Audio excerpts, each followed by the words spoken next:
ние сме представници на координативното тело на отпуштени образовни работници во последниот период од основните училишта, градинките и средните училишта, како и вработени во административно-техничката служба. Денес бараме средба со градоначалничката како би ни објаснила зошто на лица што работат повеќе од 2 години во овие институции не им е продолжен или трансформиран работниот однос.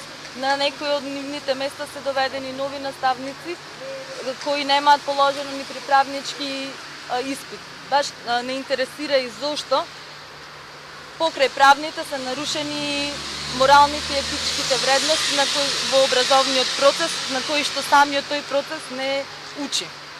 Се консултираме со правни лица, правните лица, повеќето од колегите имаат и покренато постапки веќе, па ќе видиме како ќе испадне.